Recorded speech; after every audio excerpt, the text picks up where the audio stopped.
Hi, we're team number 1, and we're going to present our final project. We will talk about a case of an anti-dumping investigation conducted by the Mexican government to protect its domestic market from wine tower imports from China, and we will talk about the measures and procedures implemented by the government.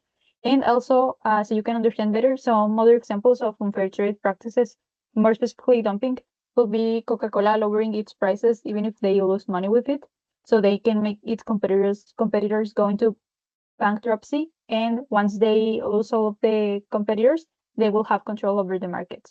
So in this case, the claimants are Mexican industries and the Chinese exporters are the ones that are being demanded by them.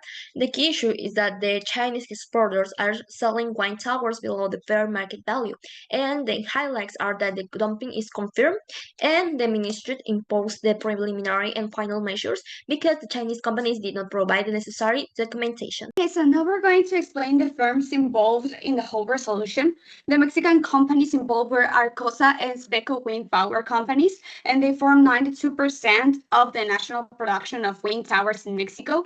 Speco does not exist anymore. It shut down in 2023, and Arcosa is the leading Mexican company in this sector. Envision Energy was originally involved in the resolution. However, it was later excluded from the compensatory quotas because during the investigation, it was concluded that the company was more of a core marketer and not an exporter.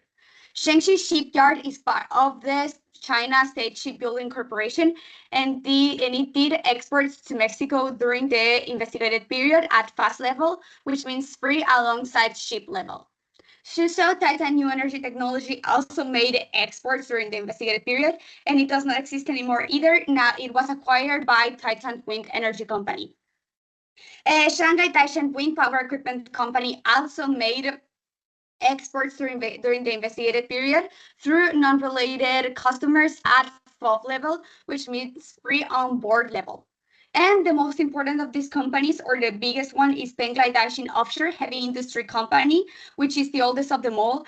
And also, while they did exports during the investigated period, they were not directly related, since Bangladesh actually had marketers like Envision, that they were the ones that made contracts with Mexican importers in order to export their sales into Mexico. And their sales were also at false level. Okay, so now we're going to be talking about the firms that were expressing interest in the investigation. There were two main companies that were asking the government for a solution, and these are Arcosa Industries in Mexico and Speco Wind Power. Both of these firms were having negative impact due to the anti-dumping practices performed by the Chinese rubber companies. The Chinese rubber companies were selling their goods at a 26% cheaper regarding the national price.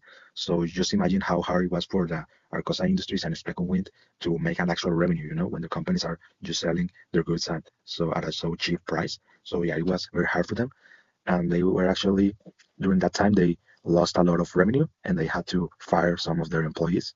And their main argument was that it was causing a harm to the national production and that it obstructed the development of the sustainable projects that were happening in all of the Mexican Republic, and that was a major concern for the local companies. Final resolution. So it came to the conclusion of the investigation into unfair trade practices in the sense of price discrimination and dumping, right?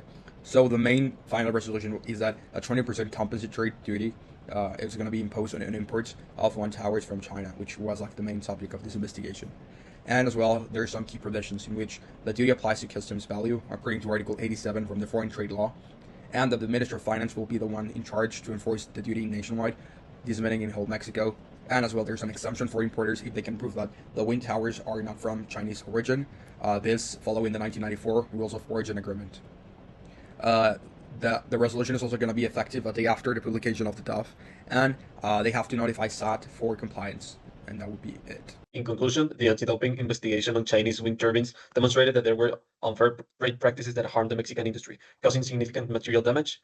So in response, the Ministry of Economy imposed a definitive tariff of 21% to protect domestic producers. This was on the wind turbines and restore fair competition. This case highlights the relevance of trade defense mechanisms to ensure a level playing field in the market, respecting international and local regulations, while addressing the complexity of economic interests in global trade.